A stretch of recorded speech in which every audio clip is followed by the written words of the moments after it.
Saudara pendengar di segenap penjuru tanah air, selamat bergabung dengan Lumen Indonesia. Lumen Indonesia siap melayani Anda setiap hari.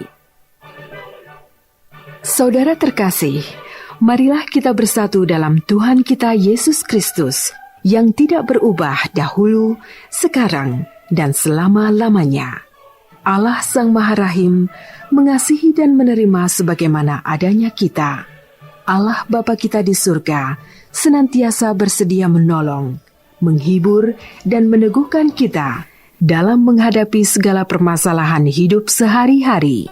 Saudara-saudari, marilah kita mendengarkan renungan dengan judul Hari Minggu Kerahiman Ilahi yang berdasarkan pada Injil Yohanes bab 20 ayat 28 dan 29. Thomas menjawab dia, "Ya Tuhanku dan Allahku." Kata Yesus kepadanya, "Karena engkau telah melihat aku, maka engkau percaya. Berbahagialah mereka yang tidak melihat, namun percaya." Dalam nama Bapa dan Putra dan Roh Kudus. Amin.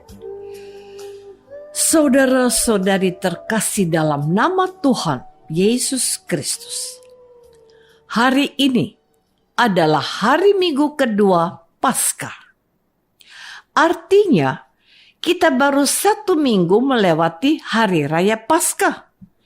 Bacaan Injil pada hari ini masih menampilkan kisah-kisah penampakan Yesus kepada orang-orang terdekatnya.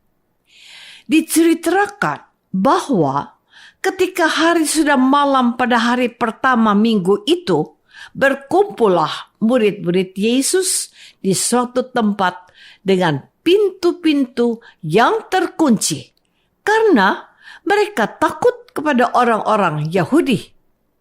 Pada waktu itu, datanglah Yesus dan berdiri tengah-tengah para muridnya dan berkata, "Damai sejahtera bagi kamu." Dan sesudah berkata demikian, Yesus menunjukkan tangannya dan lambungnya kepada mereka. Murid-murid itu bersukacita ketika mereka melihat Tuhan. Maka kata Yesus sekali lagi, "Damai sejahtera bagi kamu.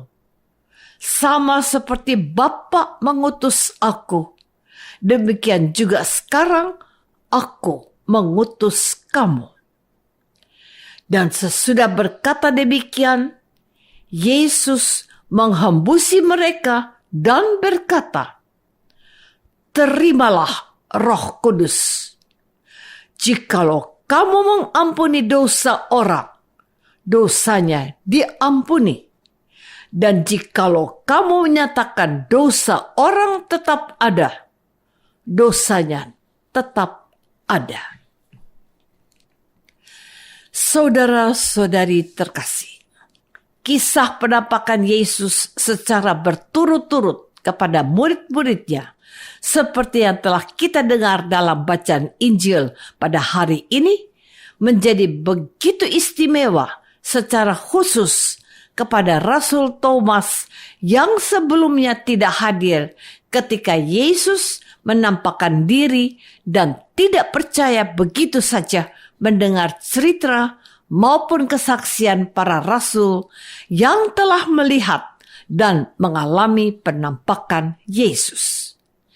Karena itu, saat 8 hari kemudian, ketika para murid Yesus berada kembali dalam rumah itu, dan Thomas bersama-sama dengan mereka. Sementara pintu-pintu terkunci, Yesus datang, dan Yesus berdiri di tengah-tengah mereka dan berkata, "Damai sejahtera bagi kamu."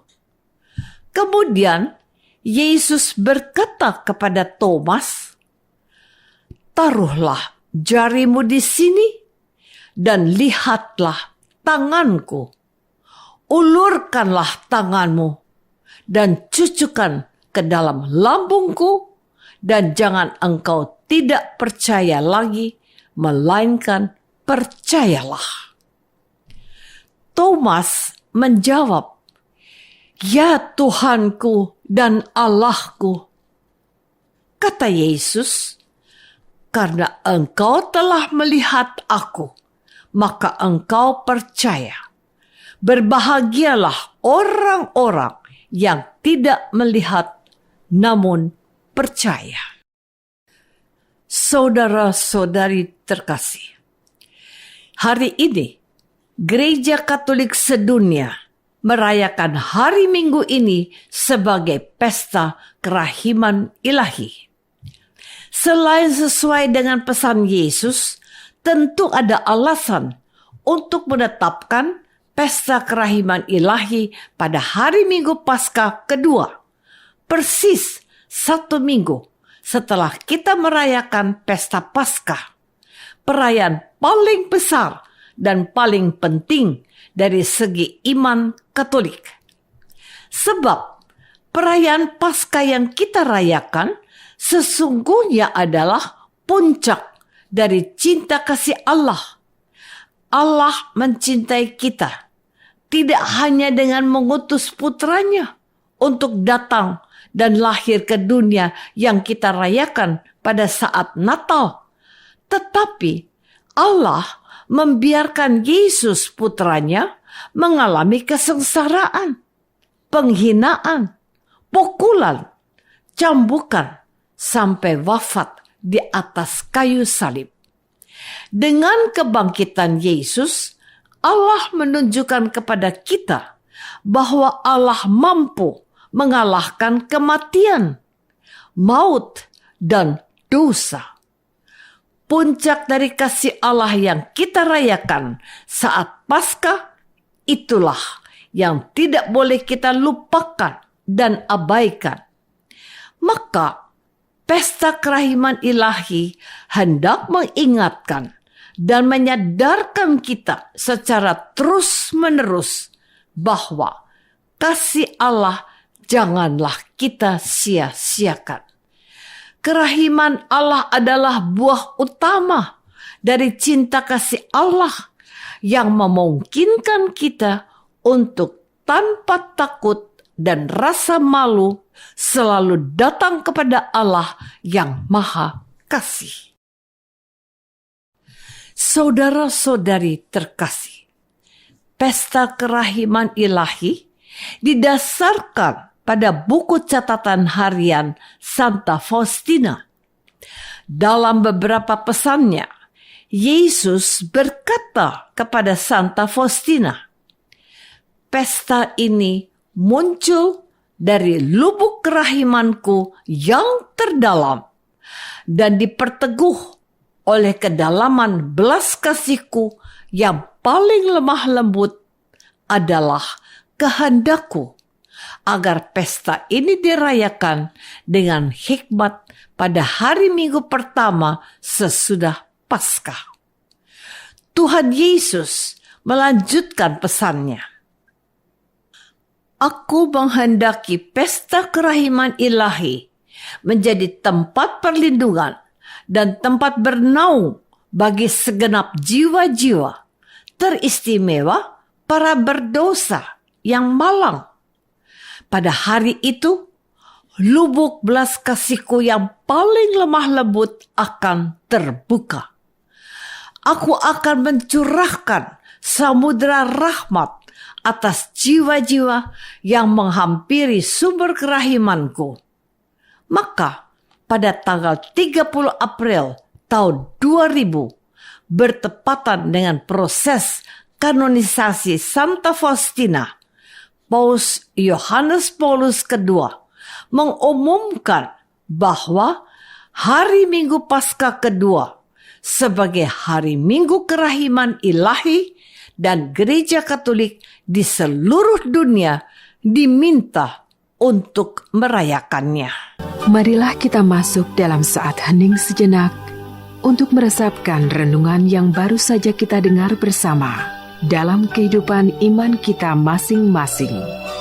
Apakah kita sudah menyadari bahwa Yesus adalah sumber kerahiman, sehingga setiap orang berdosa bisa datang kepada Yesus? Marilah kita berdoa. Tuhan Yesus Kristus, Engkaulah sumber kerahiman yang selalu terbuka bagi pendosa yang datang kepadamu dan mau bertobat.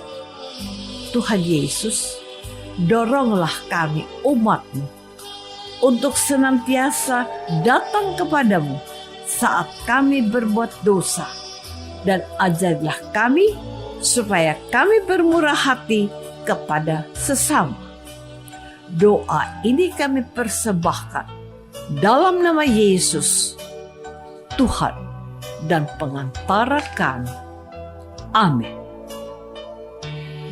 Semoga kita semua selalu dinaungi dan dibimbing oleh berkat Allah yang Maha Kuasa. Dalam nama Bapa dan Putra dan Roh Kudus. Amin. Dengan penuh kasih dan sukacita, Lumen Indonesia mengundang saudara-saudara seiman di segenap penjuru tanah air. Sekiranya ada tanggapan ataupun saran, kirimkan surat Anda ke Lumen Indonesia. Terima kasih atas perhatian Anda. Sampai berjumpa lagi dengan Lumen Indonesia pada waktu dan gelombang yang sama esok hari.